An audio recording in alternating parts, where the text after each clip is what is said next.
So, Merrick, it is all yours. All right.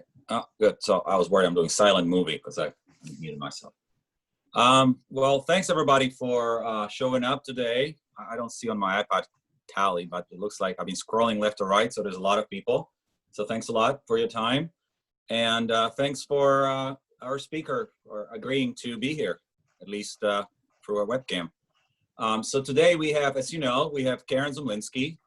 She's coming here from, I will not do more of these jokes. I'm just gonna say what it is. It's not, not funny.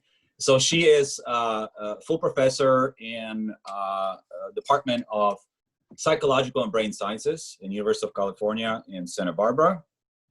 And she is our friend from Great North. She's she actually been out of Canada professionally for quite a long time, but she is very Canadian at heart. She did her PhD in Albany Medical College in Albany, New York. Then she went on to do her postdoc in Medical University of South Carolina in Charleston, where we overlapped for brief, what it now looks like 2 years. And she became actually a research assistant professor there before taking a position of assistant professor in that Department of Psychology in Santa Barbara, where she is now. And she risen for the ranks. And I'm not going to recite all her CV because, not that it's boring, it's actually exciting, but we want to hear about her research. But she is well funded. She is interested in, signaling and genetic determinants of behavior, primarily addiction. So you might have seen her if you met her before at meetings such as ACNP and CPDD. She goes to alcohol meetings, right, regularly, RSA, or the big Olympics of neuroscience. She goes to SFN meetings. She's a member of all of those societies. And, what's really impressive, I'm looking at her list of, I should probably share a screen, but I'm going to tell you when I'm seeing my awe at the number of mentees she supervised. So that tells something about her as well. And I observe her mentoring style, and she's just fantastic mentor. She has 111 publications to this date. And what else I'm going to say? I guess for all of you who met Karen before, such as me, you know that she's a force to reckon with. She does everything at 125%, whether it's science, mentoring, parenting. I don't know how she does that. So I've been looking out for Karen for a long time. So I'll get out of the way so she get a chance to talk about her data she's been working on in recent years. And so we will have time for discussion after that. And also to remind people, I know you've been spammed, but we also have some sort of post-doc discussion. We have a half-an-hour break after the talk is over. And then we have a separate Zoom meeting where you can log in and just sort of chit-chat with our speaker. And with that, I'll leave stage open for Karen. Thank you again very much for being here. Oh, absolutely no problem. And I'm really impressed by the turnout. I can't see everybody, unfortunately, because I just have the little strip going on, but there's like over 40 people on this. So this is absolutely fantastic. So thank you so much, Marek, for the invitation. And Lori, I know you're doing a lot of emailing back and forth as well. And so today what I'm going to do is share with you, it's actually been quite a long project that's been going on in my lab. But what I really like about this project is it sort of takes me from where I was as a postdoc and as a young faculty member, where I got all into picking at different brain regions and all that, and taking a step back again, as I did during my PhD, and looking at the effects of systemic potential anti-addiction therapies on behavior. So for me, it's kind of like this project has brought me around sort of full circle. And the big question is, will NIDA like it? So I sent in the resubmission of the grant, and we'll see what happens. I don't know, my fingers are crossed.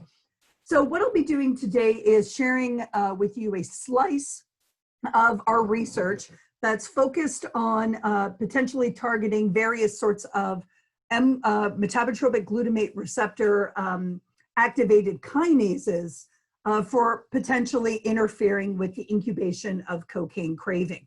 And some of this work, I see Joanna's on there, I can see you. And so I won't be talking a lot about my alcohol work, but a lot of our interest in these kinases that I'll be discussing today actually stems from our alcohol work, where we know if we manipulate these kinases, they will reduce alcohol intake and alcohol self-administration under operant conditioning procedures. And now we've sort of switched and thought, well, let's see whether or not these guys might be at play in our animal models of cocaine craving.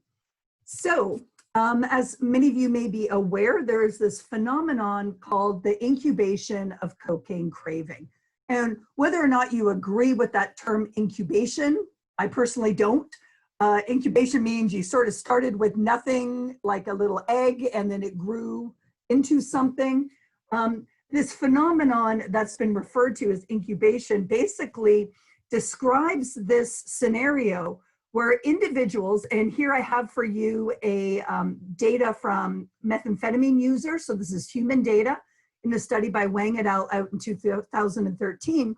And what it shows here is that when you show individuals methamphetamine-related cues and look at their ratings of craving across various different abstinence periods, what you see, of course, is craving. We know that cues associated with all sorts of drugs will instigate craving in individuals who are substance refers to the fact that the magnitude of this craving actually increases the further you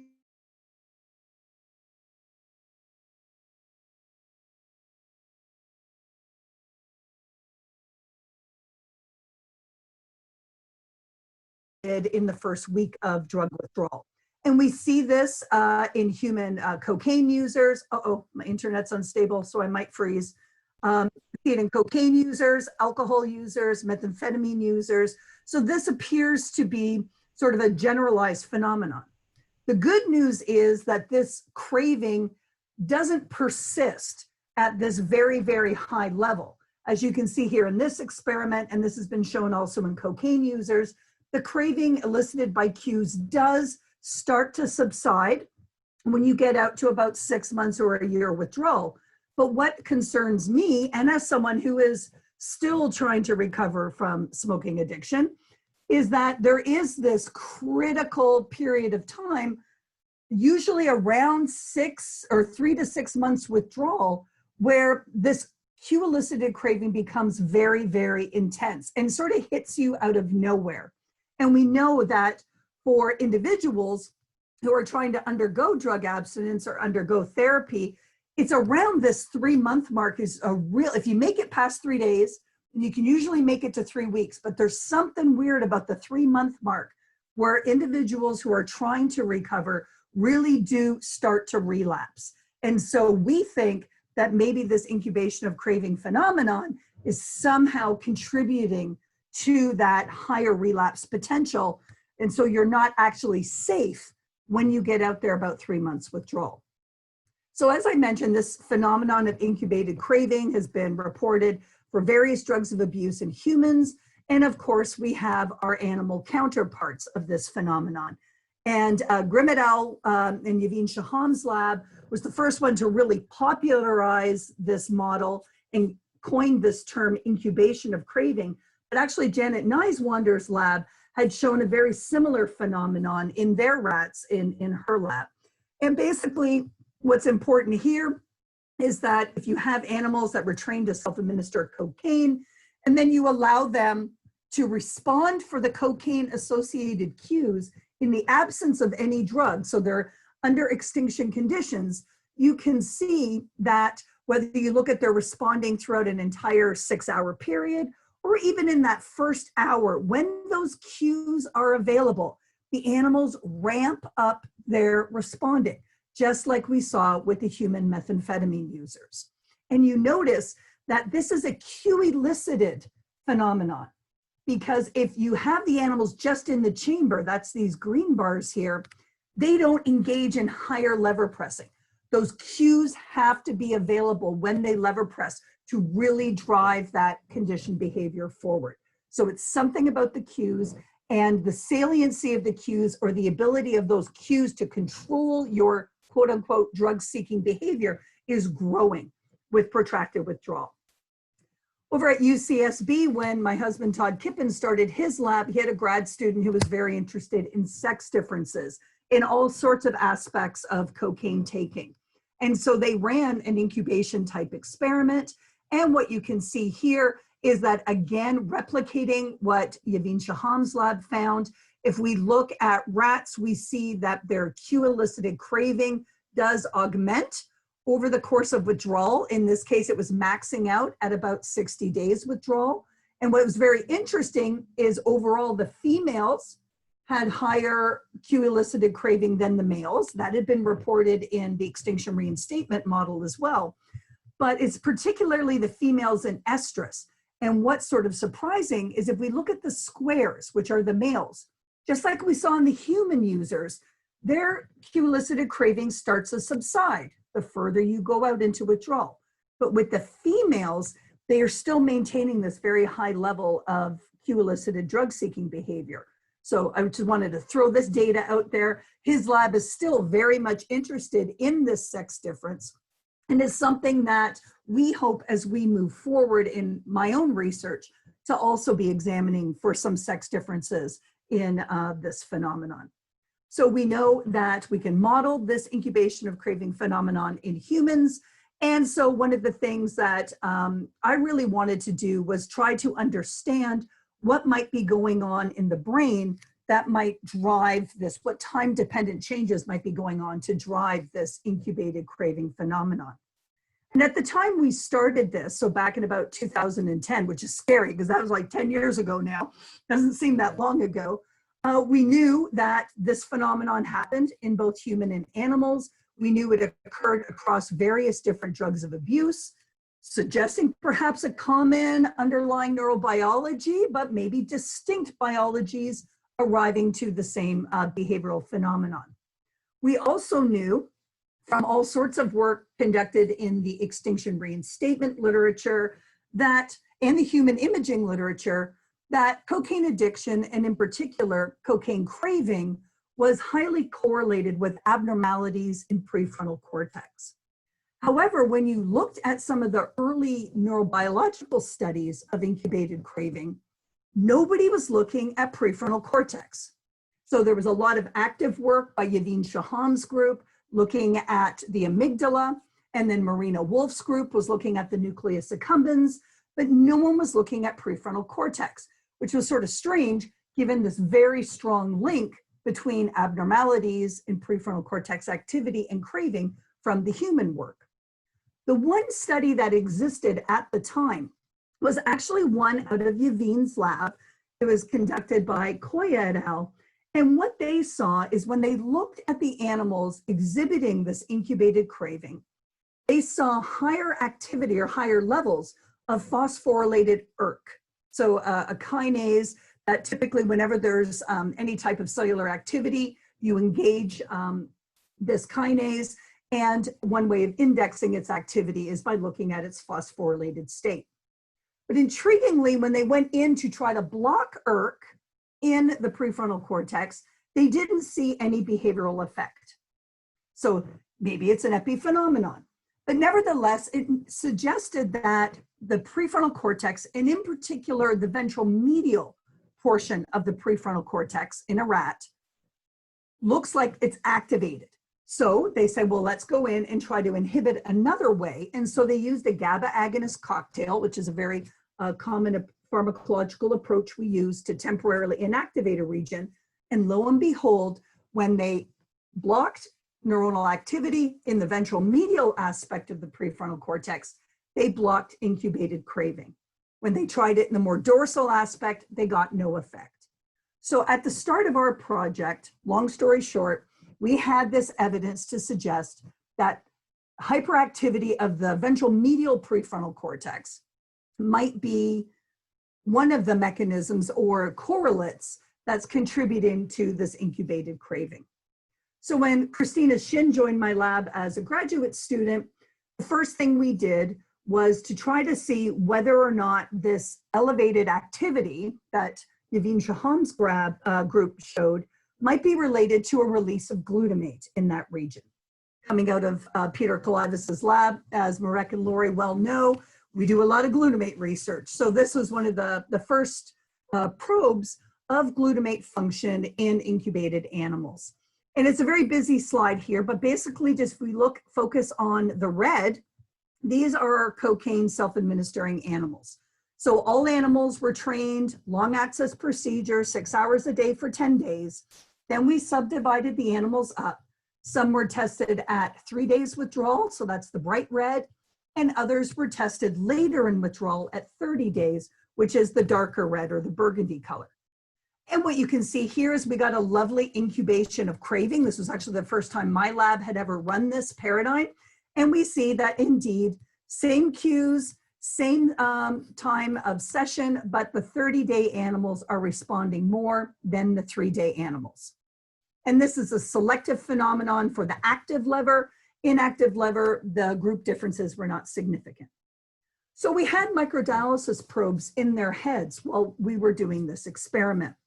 And what we saw was very intriguing. And that is, if you looked at the levels of glutamate in the ventral medial prefrontal cortex, we saw absolutely no change from baseline levels in the animals tested at 3 days withdrawal.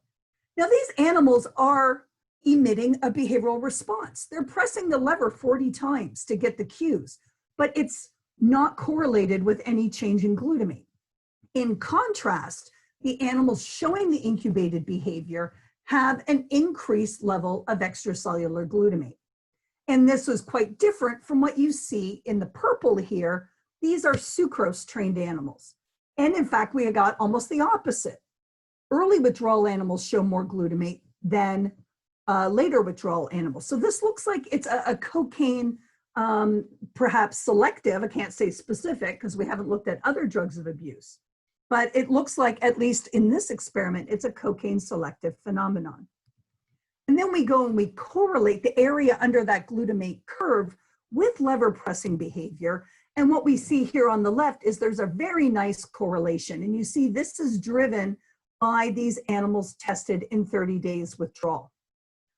Intriguingly, but it's a topic for another day, we see the opposite relationship when it comes to dopamine release in the ventral medial prefrontal cortex.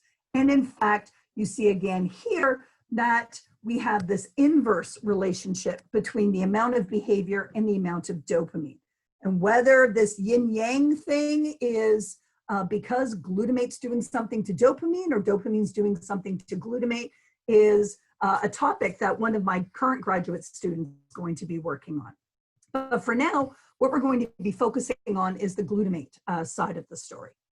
So we know these animals are showing incubated behavior. It's correlated with this surge of glutamate release in the ventral medial prefrontal cortex. So we wanted to know whether or not that glutamate release might be behaviorally relevant. So we did, Christina did a neuropharmacological experiment where we then implanted microinjection guide cannula into either the prelimbic cortex, so that's the more dorsal aspect of the ventral medial prefrontal cortex, or the infralimbic cortex, which is just below. And the reason for subdividing the ventral medial prefrontal cortex is that there is a literature, albeit a little bit controversial, suggesting that glutamate within the prelimbic cortex drives drug-seeking behavior, whereas activity in the infralimbic cortex actually helps suppress drug-seeking behavior. So you have these opposite relationship going on between these two brain areas. So we hypothesized that if that was the case, then if we blocked glutamate release in one region, we should have this effect on behavior, and we should get the opposite effect with the other brain region. So we used an group 2 non-selective agonist, an LY compound. And importantly, what you see if we look at 3 days withdrawal, we have no effect of our microinjections in either the PL, and that's the dark burgundy, or in the infralimbic cortex as the darker orange color. So nothing is happening at 3 days withdrawal. That's interesting. We also don't see a change in glutamate at 3 days withdrawal. But then when we look at 30 days withdrawal, What we see here is one, an incubation of craving. So we get this even with the microinjection experiment. And if we compare the beigey bar to the burgundy bar, we see that that incubation is completely annihilated, cutting off glutamate release in the prelimbic cortex. So this suggests that that glutamate release we're seeing there is actually driving that incubated behavior forward. Intriguingly, when we blocked glutamate release in the infralimbic cortex, so the level of incubation was the same in the two experiments, we also got a very nice, but not statistically significant, it was 0.069 or something. But nevertheless, we all have eyes and we can see that's a big drop. So what this also indicates is, yes, for sure, glutamate release in the PL is driving that behavior. You shut it off, behavior goes away. But there also appears to be a contribution of glutamate in the infralimbic cortex. And while this might seem kind of inconsistent with the, well, it's definitely inconsistent with the notion that PL drives, IL suppresses behavior, there is quite a substantial feeding literature. David Moorman has written several reviews on the subject, actually, showing that this PL-IL distinction of go versus stop is not very clean cut when it comes to food-seeking behavior. And to the best of our knowledge, we're kind of the first in a cocaine situation to show that, yeah, maybe the functions of these two brain regions aren't as distinct as we thought. But nevertheless, these results at least sort of confirmed and solidified in our minds that the ventral medial prefrontal cortex is critical. Glutamate release in the ventral medial prefrontal cortex is critical. And there may be a larger contribution of the prelimbic cortex than the infralimbic cortex in this incubation phenomenon.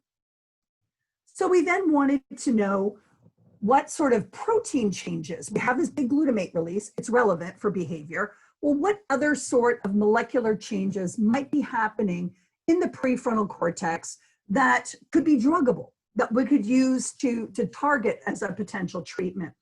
And so one of our first papers on the subject examined the group 1 metabotropic glutamate receptors. And there's a long history from both the fear conditioning as well as the drug addiction literature implicating group 1 metabotropic glutamate receptors in drug-seeking behavior, and in particular, those in the prefrontal cortex in the extinction of drug-seeking behavior. So we thought, let's go and take a look.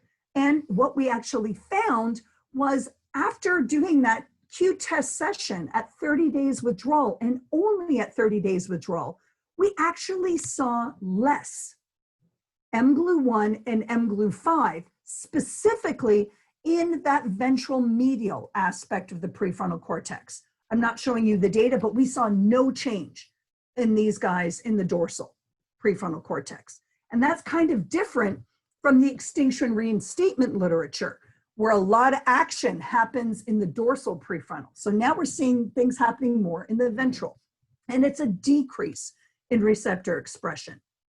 So then we wanted to, and this decrease actually requires that the animals undergo the Q-test session. So if we have animals with the exact same cocaine experience, but we leave them alone in the home cage and then pull out the brain, we don't see that drop in either mGlu1 or mGlu5. And here you can see when we look back at the guys tested for Q behavior, there's this inverse correlation for both mGlu1 and mGlu5 between the amount of behavior and receptor expression. So we wanted to know whether or not this drop in group 1 metabotropic glutamate receptors might be functionally relevant. So what we did was we figured if it was underpinning incubated responding, then if we could lower the function of those receptors in early withdrawal, the animals should look like they're incubated, should look like an animal tested in later withdrawal. So we did that experiment where we used the negative allosteric modulator of mGlu5 called MTEP, microinjected it 5 minutes later, we tested the animals at 3 days withdrawal, and we got no effect at all. Absolutely no effect on behavior. I'm sparing you the boring negative data. So then I was very perplexed, because what it meant is, this drop in mGlu-Rs is not relevant for behavior, but it's, fairly substantial. And there's all this literature about mGlu-Rs. Why the heck didn't we see something? So my darling, brilliant husband said, well, if you look more carefully at the literature, that was a nice dig, you will see that these mGlu-Rs are really for extinction. You have one trial where the animals are being tested under extinction conditions. Why don't you do the experiment again? Of course, he tells me this after we took out the brains and everything, so I had to run a whole new cohort. Do the experiment again, but this time, test the animals again the next day. So we knew going in here that this drop in mGlu expression was not relevant for the incubation phenomenon, but would it be relevant for the retention of whatever learning is going on during that test? So here's what so backing up, what we knew from drug-naive animals was that incubation happens during test 1. And it's selective for the active lever. You don't see incubation of responding on the inactive lever. So we said, well, let's see what happens. Just take vehicle animals and test them the next day. Let's see what happens. Do they actually show extinction? So what I've got presented in panel B is the percent of lever pressing, the percent on the second day versus what they showed on the first day. So if there was no extinction at all, the animals would be at 100% responding. And what we see as we go from the extinction reinstatement literature is that animals tested in early withdrawal, so the open bars here, show about a 50% drop from test 1 to test 2, so 24-hour period. In contrast, animals tested, these incubated animals, tested at 30 withdrawal, show absolutely no change. So there's no intersession extinction or no evidence for intersession extinction. And we've come to refer to this, although I got an earful from grant reviews, but we refer to this as extinction failure. And this term is actually used in the fear conditioning literature when they see a very similar phenomenon, when an animal is continuing to perseverate at the same high level of responding. So this incubation of craving phenomenon in protracted withdrawal is not just this greater craving, it is also an inability to learn that those cocaine cues, whether or not this happens with other drugs, we need to find out, but they can't learn that those cocaine cues no longer signal cocaine. They cannot extinguish. So what we know is that mGlu-Rs are involved in this extinction learning. So maybe the reason why we have extinction failure is because these poor cocaine incubated rats have low mGlu-R levels. Now we get to the exciting experiment. So we ran an experiment where we tested different groups of rats at 3 days withdrawal. And we decided to shut off mGlu5 expression with MTEP or mGlu1 function with this J&J compound. And as we saw, we have this extinction that occurs in the vehicle animals when we test them that second day. This is the same data from the other slide. So here's the incubated animals with their extinction failure, right? They're actually even responding more on the second test than the first test. If we treat them with MTEP, if we treat them with J&J, and intriguingly, if we tested these animals at 3 days withdrawal and then injected the animals with the J&J after the session, so the plan is to try to interfere with the consolidation of whatever extinction learning went on. We're going to interfere with that and then test them the next day. We get the exact same effect. So these are animals at 3 days withdrawal who should normally show extinction.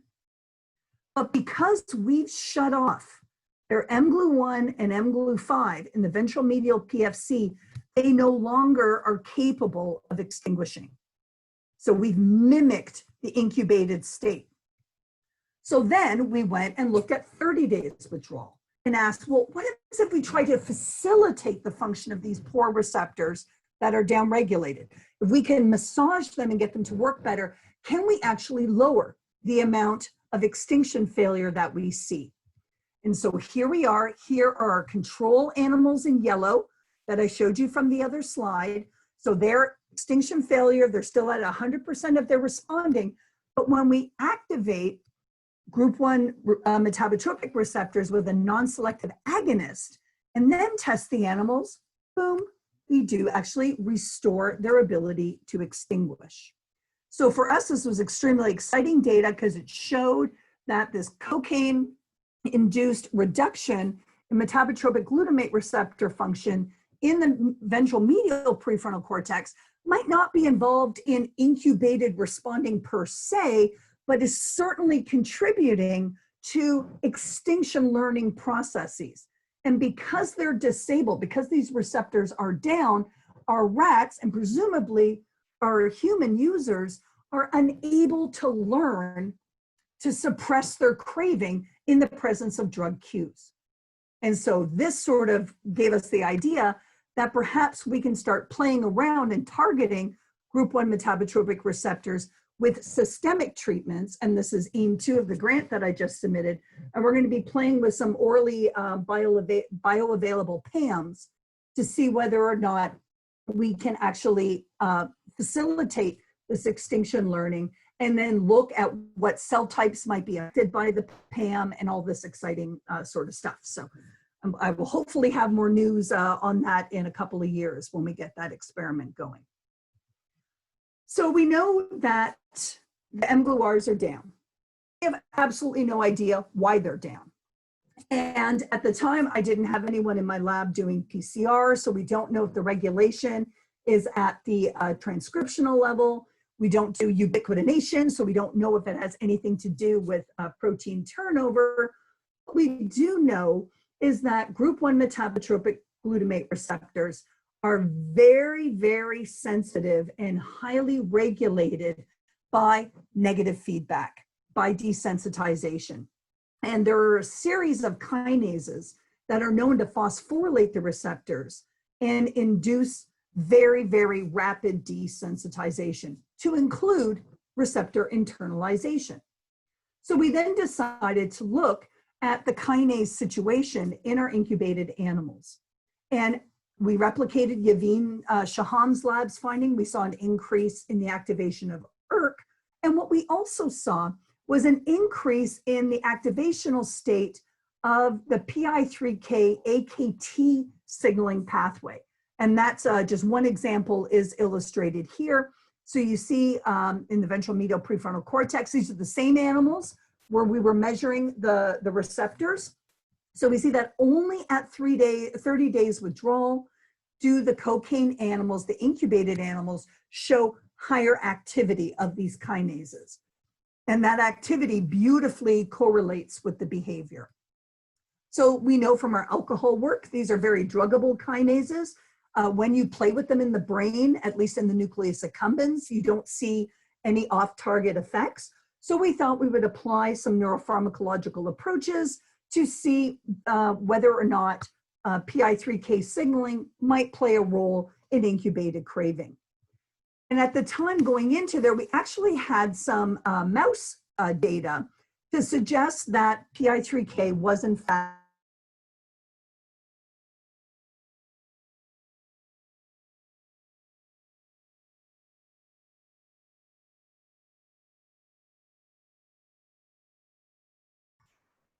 cocaine position place preference. Then the next day, we microinjected them with a non-selective, oh, hopefully I'm not frozen because my internet's unstable again, a non-selective antagonist called wortmannin or vehicle. And as you see, the vehicle animals are still showing a beautiful place preference, but the wortmannin infused animals actually flipped their valence of responding and now are showing a place of aversion. So going into our cocaine incubation study, we already had an idea something was up with PI3K and conditioned behavior.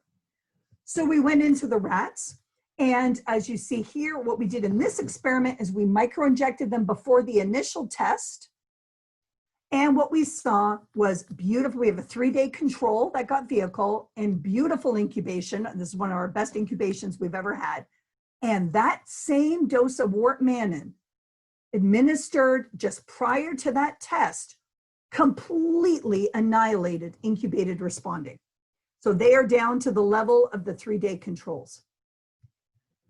Listening to my husband once in a while, we then took the animals, we did nothing further, we just tested them the next day. And intriguingly, we get again, same level, there's no difference in the amount of incubated responding that we observe in our 30-day animals. There is extinction in our 3-day animals, but the weird thing and fascinating thing is that wortmannin effect is still there the next day. So it's decreased in magnitude somewhat, but there's still this long-lasting suppressive effect of an intracranial injection. And so this sort of got us very interested in targeting this PI3K pathway as a potential therapeutic for treating craving, and in particular, persistently high craving that we observe in protracted withdrawal. And thankfully, there are a whole slew of anti-cancer and anti-inflammatory drugs that are FDA approved and currently in use in the US that can target this PI3K AKT mTOR signaling pathway. Unfortunately, not all of them are readily available from our classic chemical vendors. So we had a bit of a struggle trying to get a hold of a drug that is systemically active and could be orally administered. And what we ended up coming across first was this drug called everolimus. And this is allosteric inhibitor of mTOR, which you see is part of this PI3K AKT signaling pathway. And in fact, mTOR can feed back and also phosphorylate AKT. So these guys all interact together. And we decided to move forward with everolimus. An undergraduate in my lab had done a summer internship. We were talking about the importance of summer internships at lunch today. But he did a summer internship where he worked with this drug orally in mice. So we were in good spot to try testing this drug out. So I'm going to start moving forward more quickly through the data. So what Alvin did, basically the first job was to do a dose response function. So what we did was orally gavage animals once with either 0.01, 0.1, or 1.0 mg per kg. All of these doses of everolimus are at or below those used in animal models of cancer, tumor grafts or skin grafts, pain, and Alzheimer's. So we're trying to stay towards the lower end of the dose range. And as you can see here, I'm trying to submit this to Nature Neuroscience, so that's why it's in these crazy box plots. So what we've got here is our incubated responding. So for students who aren't used to looking at these graphs, you want to look at the little square. That's your mean, okay? So here's our 3-day withdrawal guys. Then we look at the yellow bars. That's your incubated animal. And you can see if we look across our everolimus doses, we have this dose-dependent decrease in incubated responding. So just like we saw by blocking PI3K directly in the ventral medial PFC, we can systemically administer this drug and get a very similar effect. So we then tested the animals the next day, didn't touch them in between, put them back in, and the data are almost identical. So like we saw with the intracranial injection, these anti-incubation effects of everolimus carry over the next day. Down here, we have in C and D, the inactive lever presses, no effects on inactive lever pressing. So it's selective for the active lever. We then went and looked at sucrose craving animals We actually don't get nice incubation of sucrose craving, but nevertheless, the animals tested at 30 days are showing 150 lever presses. They're going to town.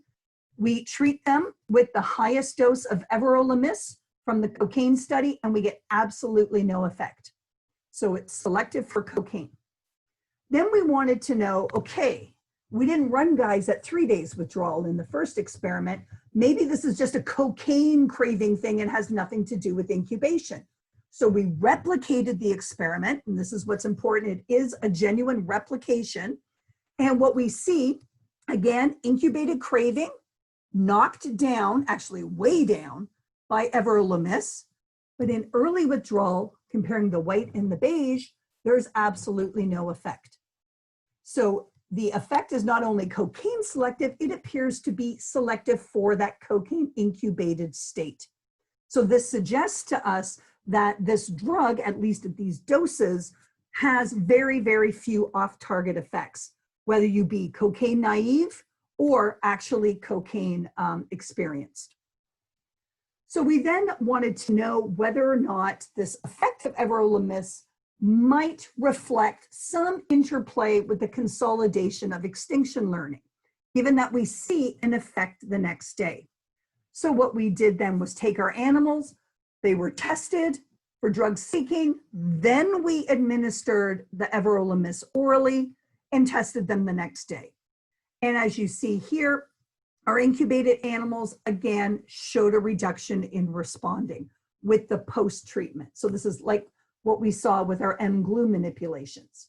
So either pre-treating the animals before they ever get the cues or treating them after they've been exposed to the cues, both cases, this drug works to reduce their craving. And it's selective for the incubated state because we don't see it in early withdrawal. So then comes, I'm getting close to the end, then comes what the heck's going on in the brain.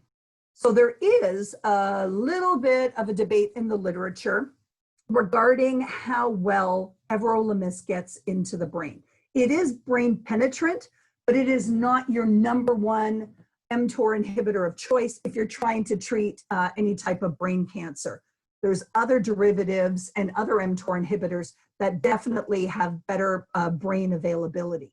So we wanted to make sure that we got these gorgeous behavioral effects. So we wanted to make sure we were actually targeting the activity of signaling in the prefrontal cortex. And of course, we were curious to know whether or not this peripheral treatment might be reversing some of our incubation-related protein changes. So for the sake of time, we've done more selective mTOR inhibitors. Actually, Laura just finished running some Western blots yesterday. So the data I'm going to show you for AKT also extends to risk and a couple of other markers of pathway activation. But what we see here, and in this case, we looked at prelimbic and infralimbic cortex now. We subdivided the tissue. And we have an incubation. I know the box plots look sort of strange for you students. It doesn't look like it's significant, but it is. We get an incubation of AKT activity, and that occurs in both the prelimbic and the infralimbic cortex. But the everolimus pretreatment knocks that activity down. So this drug is getting into the brain and it's doing what it's supposed to do. It is shutting off this PI3K mTOR signaling pathway. And it's doing it fairly similarly in both of the two subdivisions of the PFC. Then it becomes really, then that's just showing it's correlated. Then comes the fun part. So then we looked at our drop in mGlu 1 and 5. And we replicated the finding in the prefrontal cortex. We've done this for mGlu1 dimer and monomer and the mGlu 5 dimer and monomer.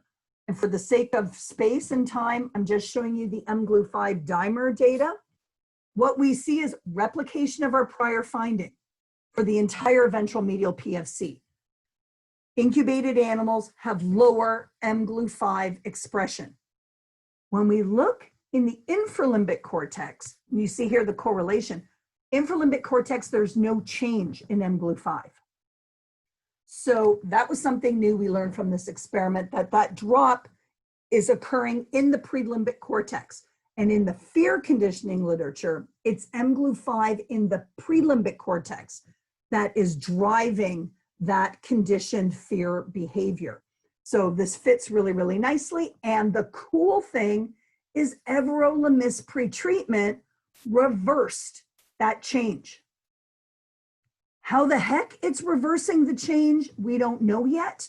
And that's something we're going to be working on with Marina Wolf, who's looking at protein translation in the accumbens. But we completely restore mGlu1 and, as shown here, mGlu5 function or expression with that systemic everolimus treatment. We also know, and I didn't show you the work, is that the scaffolding proteins of these metabotropic receptors are upregulated in incubated animals. And we get the same upregulation when we look specifically in the prelimbic cortex, and again, reversed by that systemic everolimus pretreatment, with nothing happening in the infralimbic cortex.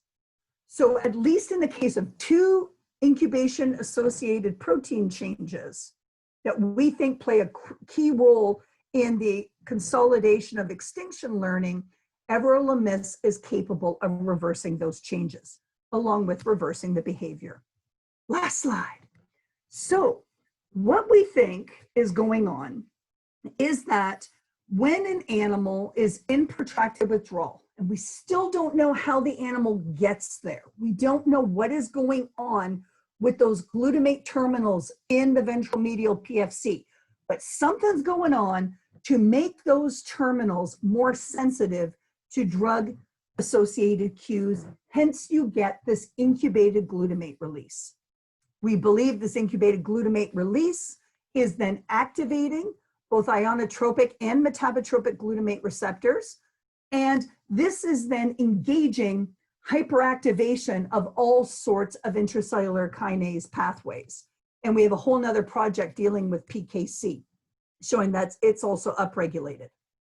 Then what we think is because of all of this kinase hyperactivity, there then is both homologous as well as heterologous phosphorylation of the mGluRs, which then instigates G protein receptor kinases, beta arrestins, etc., that ultimately then result in the internalization of the receptor. So I've got that kind of cartooned out a little bit more clearly down here. So if we block those kinases and prevent that hyperphosphorylation of the receptor, or we try to facilitate the receptor's function, now that some of the receptor has been internalized and is missing, we can then restore normal function to the ventral medial PFC and reduce the amount of incubated craving and extinction failure that the animals are showing. And so with that, I want to thank all of my graduate and undergraduate students that I highlighted throughout the talk. And thank you all very, very much. I don't have a clock running, so I have no idea how, ooh, I have 10 minutes. I did well. Okay, normally I didn't get professorial. I was really worried I was going to go off on a tangent. So yeah, so it looks like we have some questions. I can't see the chat, so why don't should I stop sharing or keep it up in case people have questions? Whichever works easiest for you. I have the chat open. No one has written anything so far, so you can unmute yourself and ask a question, or you can use the chat, whichever you feel more comfortable. Come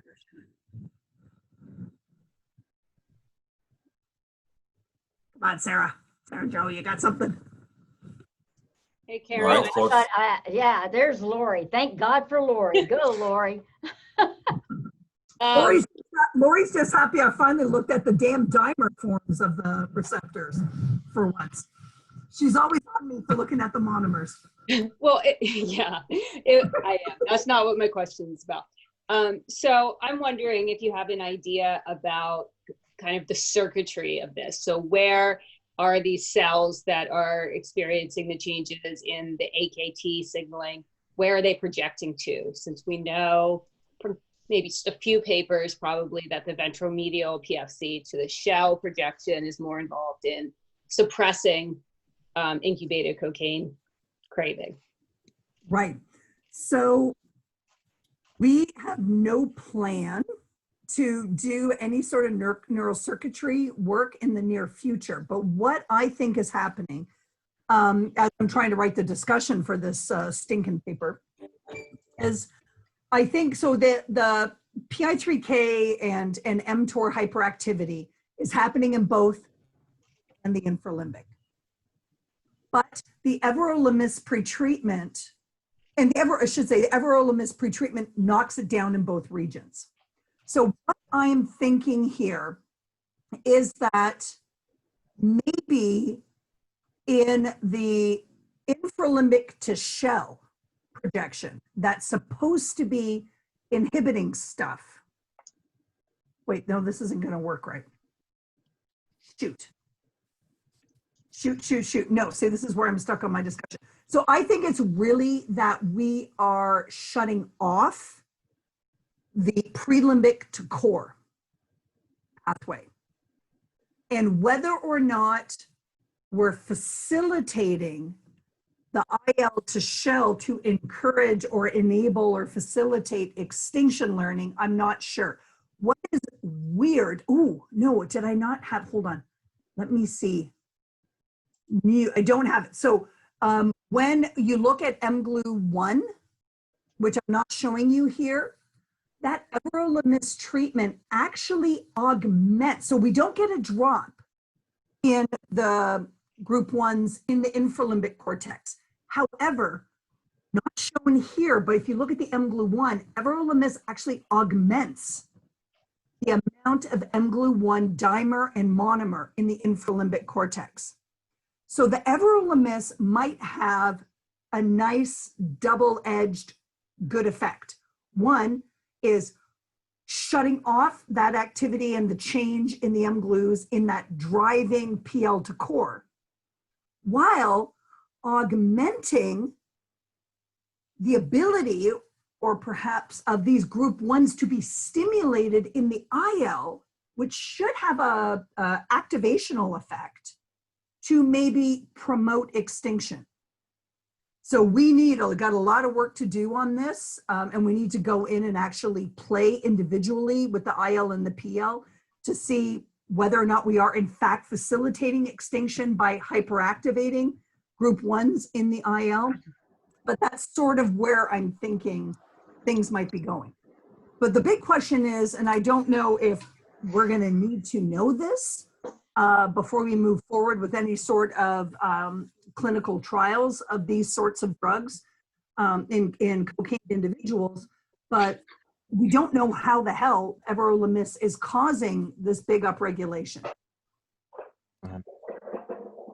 Yeah, Karen, we haven't met yet. My name is Dan. That was a really interesting talk, and it's too bad you didn't get to come to UF and visit. You seem like you'd be a very fun person to host on campus. And thanks to Mark and Lori for inviting. Yeah, so I'm really interested in this drug, and this is probably a super easy question. I might have missed something. So this drug has a lot of side effects when given to humans. And I take it there's something really clear in your data that I'm just not picking up on. Maybe it's the sucrose stuff that helps to explain that there's no kind of off-target behavioral issue that's happening that is causing changes in the incubation. Yeah, so there was the two behavioral pieces of data. One is no effect on the sucrose, and also no effect on the cocaine guys tested at 3 days withdrawal. So you want a screwed up body, that's an animal that's had 10 days of 6-hour cocaine. So cardiovascular abnormalities and all of that, which there's cardiovascular side effects of these guys. The animals looked perfectly healthy. Now, that being said, we did not test them for diabetes, and we did not actually monitor for any sort of asthmatic symptoms. And those are from my understanding, because I'm not an expert in these rapamycin derivatives or any mTOR inhibitor. But from my read, those are the most common complaints, is diabetes and asthma-like symptoms. So for the next round of experiments, once we can get training going on, because I've got 2 grad students who are going to be put on this project. We will be doing SpO2 monitoring of the rats. And we've got glucose kits that we use in our neuroendocrinology lab. And so we'll actually be looking at blood glucose in the animals. And at least from my read of the dosing, and it's very hard, right? Because a lot of those, the cancer studies, the pain studies, and the immunosuppressant studies give the drug IV, right? A lot of the rat model stuff, and they hit them with really 4 mg per kg IV, whereas I'm giving the highest 1 mg per kg per O. So I'm presuming that bioavailability and the amount of drug that's going everywhere in the body is less than where you're seeing these sorts of side effects in these other animal models. How it translates to humans, I don't know, but we're very sensitive to that. We're also, in the grant that I've got, we're looking at temsirolimus, slightly safer, but not really. And then a couple of other mixed mTOR PI3K guys that are more, so buparsolib is another one, which at least from my read of the review papers seems to be safer in terms of these sort of asthmatic diabetes side effects. So we'll just see whether or not they're just as efficacious. Okay. Yeah, thank you. Do you have anything Can I else? ask a quick question? Oh, I'm sorry. Go ahead. All right. So are there any data about the impact of the reduction in the receptors in new learning? The idea of an inability to, learn extinction, but what are the other implications in terms of the acquisition of new associations or that sort of thing? That actually is intriguing, because that would fit very nicely with this sort of notion that, and as someone who's gone through it, there's lack of interest in other things, and you kind of have more of an anhedonic sort of approach to life. And if you can't engage new associative learning, then things that should be pleasurable and cue you as pleasurable, you won't pick up on those associations, you won't form those associations. I actually never thought about it going along that way. But if this, and we don't know how long lasting the drop in mGluR is in an animal. We know in humans that, and this is starting to be shown across drugs of abuse, that I'll never forget going to an IBNS meeting in Hawaii, and I was out having a cigarette, and I walked in late, and they were showing a PET image of a smoker's mGlu5 expression, and it was it was black. There was no mGlu5 in the entire brain. And I'm standing there, of course, the doors go clunk, and the room lit up and then went dark, and I'm standing there just stinking of smoke, and I just grabbed my head and I was like, oh my God, I have no mGlu5. So this is something that is happening in humans. How it correlates with incubated craving and all of this, we don't quite know. And actually, Edie London and I are working on trying to get some methamphetamine project going. And she's working on getting the mGlu5 PET ligand happening. And we hope to start moving forward. I'm just kind of a consultant on it. But yeah, hopefully that we'll start trying to do a bit more translational work. But that is a fascinating idea. That it's not even that you can't learn extinction, which is new learning, but what about positive, appetitive learning for something new? Yep. All right. This is a nice discussion. I'm really enjoying it, but let's, some people might have other Zoom meetings, hope not, but so we have, we'll take a half an hour break so Karen can, I could go get my regain her voice. Yeah, I have a box of wine for today. Great yeah. talk, And so, Karen. Great talk. Are you able to come back later, Joanna? Yeah, definitely. Okay, so good. yeah, so please come back later for those who are interested. And thank you everybody for being here, and Karen for, great talk as usual. Didn't Well, disappoint. it was great to meet